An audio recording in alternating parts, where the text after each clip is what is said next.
Salam pemirsa, jumpa lagi di channel Mata Ketiga. Terima kasih untuk Anda pemirsa setia yang mengikuti dan menonton inspirasi Mata Ketiga. Pada episode Mata Ketiga kali ini, Mata Ketiga akan membahas tentang Yesus Kristus dan salib. Ada satu perayaan terpenting di negara barat, yakni Hari Perayaan Paskah atau Hari Kebangkitan Yesus, yang diperingati antara 21 Maret dan 25 April pada hari Minggu pertama setelah bulan purnama atau setelah titik balik musim semi utara. Menurut umat Kristen, Paskah adalah simbol kelahiran kembali dan harapan untuk memperingati kebangkitan Yesus Kristus pada hari ketiga setelah ia disalibkan antara tahun 30 dan 33 Masehi. Bagi umat Kristen, Paskah bahkan lebih penting daripada Natal, hari kelahiran Yesus. Almanak terpadu yang digunakan di dunia sekarang dihitung sejak hari kelahiran Yesus. Mukjizat Yesus. Ketika Yesus masih hidup, Dia telah membuat begitu banyak mukjizat seperti menyembuhkan penderita kusta, orang lumpuh, orang buta, dan membangkitkan putri pejabat kerajaan dan banyak pengikutnya. Mari kita lihat sejenak mukjizat yang dilakukan oleh Yesus selama pelayanannya seperti yang sudah tertulis dalam Perjanjian Baru dalam Alkitab. Yesus yang baru turun dari bukit diikuti dengan kelompok orang. Seorang penderita kusta lalu menghampiri Yesus dan berlutut menyembah serta memohon agar bisa disembuhkan. Yesus lalu menjamah orang tersebut dan berkata, "Saya akan menyembuhkan kamu."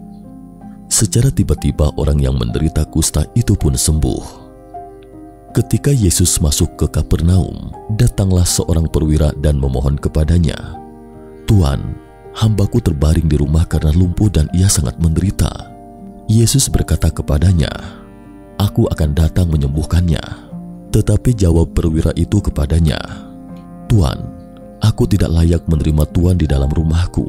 Katakan saja sepatah kata, maka hambaku itu akan sembuh." Yesus merasa heran mendengar hal itu, kemudian berkata, "Aku berkata kepadamu, sesungguhnya iman sebesar ini tidak pernah aku jumpai pada seorang pun di antara orang Israel."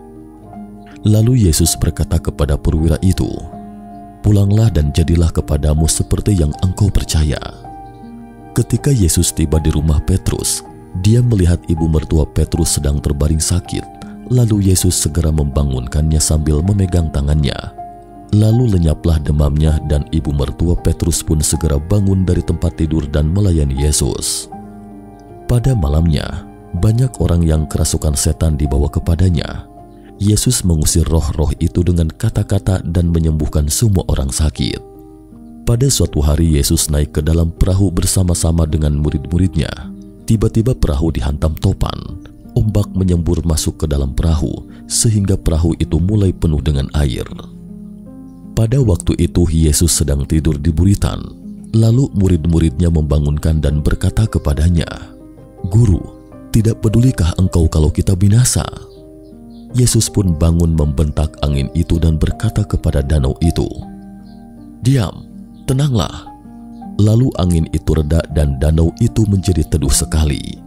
Yesus berkata kepada mereka, "Mengapa kamu begitu takut? Mengapa kamu tidak percaya?" Para pengikutnya heran. Siapa sebenarnya orang ini? Yesus, sehingga angin dan danau pun taat kepadanya. Yesus berjalan di atas air dan datang ke kotanya. Seseorang membawa orang yang lumpuh kepada Yesus. Melihat iman mereka, Yesus berkata kepada orang lumpuh itu, "Jangan khawatir, Nak, dosa-dosamu sudah diampuni. Bangunlah, ambil tikarmu dan pulanglah." Pria itu bangkit dan pulang. Ketika Yesus mengatakan itu, seorang kepala rumah ibadat bernama Yairus datang menyembahnya dan berkata, "Putriku baru meninggal. Datanglah dan letakkanlah tanganmu atasnya, maka ia akan hidup." Di tengah jalan seorang wanita yang sudah 12 tahun lamanya sakit pendarahan yang berhubungan dengan haidnya datang mendekati Yesus dari belakang. Ia berpikir, "Asal saja saya menyentuh jubahnya, saya akan sembuh." Lalu ia menyentuh ujung jubah Yesus. Yesus membalikkan badan dan berkata, "Anakku, jangan khawatir, imanmu telah menyelamatkanmu." Sejak saat itu wanita itu pun sembuh. Ketika Yesus tiba di rumah kepala rumah ibadat itu dan melihat peniup-peniup seruling dan orang banyak ribut, berkatalah ia, "Pergilah, karena anak ini tidak mati, tetapi tidur." Tetapi mereka menertawakannya. Setelah orang banyak itu disuruh keluar, Yesus masuk dan memegang tangan anak itu. Lalu bangkitlah anak itu, dan tersebarlah kabar tentang hal itu ke seluruh pelosok daerah. Ketika Yesus melanjutkan perjalanannya setelah membangkitkan putri Yairus, 2 orang buta mengikutinya sambil berseru, "Kasihanilah kami, hai anak Daud." Setelah Yesus masuk ke dalam sebuah rumah, datanglah kedua orang buta itu kepadanya. Yesus berkata kepada mereka, "Percayakah kalian bahwa aku dapat melakukannya?" Mereka menjawab, "Ya Tuhan, kami percaya." Lalu Yesus menjamah mata mereka sambil berkata, "Jadilah kepadamu menurut imanmu." Maka meleklah mata mereka. Ketika mereka keluar, ada yang membawa kepada Yesus seorang yang kerasukan setan. Orang itu buta dan bisu, lalu Yesus menyembuhkannya, sehingga si bisu itu berkata-kata dan melihat. Orang-orang merasa takjub dan berkata, "Saya belum pernah melihat yang seperti ini di Israel." Yesus telah berbuat begitu banyak mukjizat yang luar biasa, selalu membuat gempar kemanapun dia pergi. Hal itu berdampak pada sikap para pemuka agama pada saat itu. Atas laporan para pemuka agama Yahudi saat itu bahwa Yesus Kristus mengaku sebagai Raja orang Yahudi, Yesus pun dijatuhi hukuman mati dengan disalibkan atas perintah gubernur kerajaan Romawi untuk provinsi Yudea, Pontius Pilatus. Berita penyaliban dan kematian ini dicatat di sejumlah tulisan sejarawan kerajaan Romawi, orang Yahudi, dan murid-murid Yesus. Catatan yang paling detail ditemukan di kitab-kitab Injil dalam bagian Perjanjian Baru Alkitab Kristen. Yesus dibangkitkan untuk membuktikan bahwa Tuhan itu benar-benar ada. Penulis Chin Suntian menulis artikel berjudul, "Mengapa Yesus tidak turun dari salib membuktikan bahwa Dia adalah Tuhan Yesus?" Artikel ini seketika mengganggu pikiran banyak orang. Dalam catatan Alkitab disebutkan sejumlah orang menertawakan Yesus dengan keras pada saat itu. Menurut mereka, jika memang Yesus memiliki kuasa yang luar biasa, lalu mengapa Dia tidak turun saja dari kayu salib saat disiksa membuktikan bahwa Dia adalah Tuhan Yesus? Oleh karena itu, meskipun mereka telah melihat mukjizat yang dilakukan oleh Yesus dengan mata kepala mereka sendiri, tapi saat Yesus disalibkan mereka tidak lagi percaya. Dengan kata lain, mereka harus menyaksikan setiap keajaiban sebelum mereka mempercayainya. Pada hari ketiga setelah Yesus wafat, para kaum wanita yang ingin mencoba mengoleskan parfum ke tubuh Yesus menemukan ternyata kuburan itu kosong. Mereka segera melaporkan ke murid-murid lainnya bahwa Yesus telah bangkit. Para murid tidak percaya, mengira itu tidak masuk akal. Pada saat itu, murid-murid yang terpaksa melarikan diri dan terpenjara karena ditindas oleh orang-orang Yahudi bersembunyi di sebuah ruangan. Tetapi Yesus tiba-tiba muncul di hadapan mereka. Yesus berkata kepada murid-muridnya, "Damai sejahtera kutinggalkan bagimu." Murid-muridnya yang memang sudah ketakutan, semakin panik karena mengira melihat hantu Yesus sebab pintu dan jendela ruangan terkunci. "Mengapa kalian terkejut? Dan apa sebabnya timbul keraguan-raguan di dalam hati kalian?" Kemudian dengan penuh kasih dia berkata bahwa dirinya terdiri dari daging dan tulang yang sungguh-sungguh, menunjukkan kepada mereka tangannya, kakinya, dan lambungnya. Lalu Yesus meniup ke arah mereka. Murid-muridnya terkejut bahagia, hampir tidak percaya. Yesus berkata lagi, "Apa ada sesuatu yang bisa dimakan di sini?" Mereka memberikan sepotong ikan kepadanya. Yesus mengambilnya dan memakannya di depan mereka. Saat itulah para muridnya baru percaya Yesus memang telah bangkit. Tetapi salah satu dari 12 murid Yesus dan dikenal sebagai sosok peragu yang bernama Thomas tidak hadir pada hari itu. Thomas benar-benar seorang pengikut Yesus Kristus sejati. Namun ketika para murid bersuka cita sambil mengelilingi Thomas sambil berkata, "Kami telah melihat Tuhan Yesus telah bangkit," Thomas tidak percaya. Dia berkata kepada mereka, kecuali aku melihat bekas paku pada tangannya dan memasukkan jariku ke dalam bekas paku itu, serta memasukkan tanganku ke dalam lambungnya, aku tidak akan percaya." Thomas hanya percaya pada pandangan matanya sendiri. Ketika Yesus mati di kayu salib, pemandangan itu membuat perasaan Thomas bergolak. Dia melihat sekujur tubuh Yesus dicambuk dan disiksa seperti orang biasa. Dia melihat Yesus bercucuran darah sama seperti orang biasa.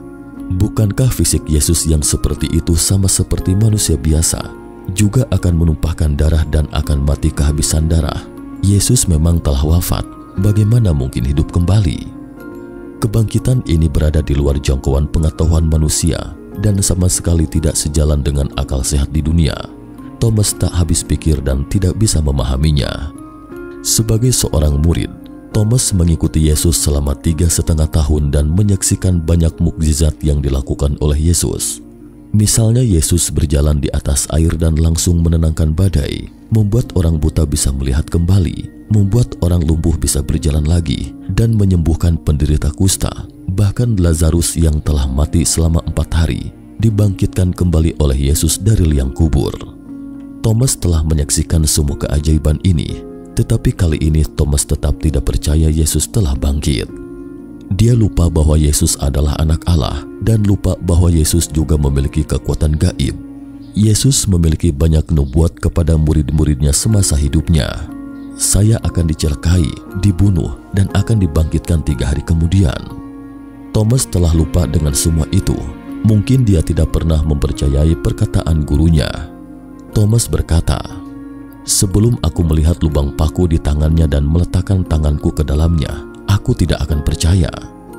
8 hari kemudian, saat Thomas makan bersama para murid lainnya di sebuah ruang yang sama yang dikunci rapat, tiba-tiba Yesus sekali lagi berdiri di antara mereka dan berkata, "Salam damai sejahtera bagimu."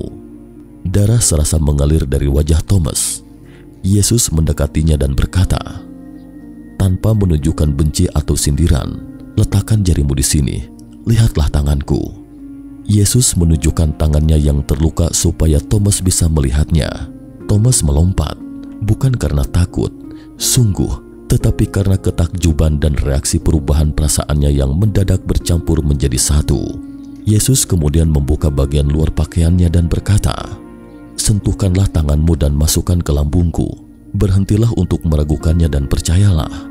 Saat itu juga Thomas menangis hingga terseduh-seduh. Yesus mendekat dan meletakkan tangannya ke bahu Thomas.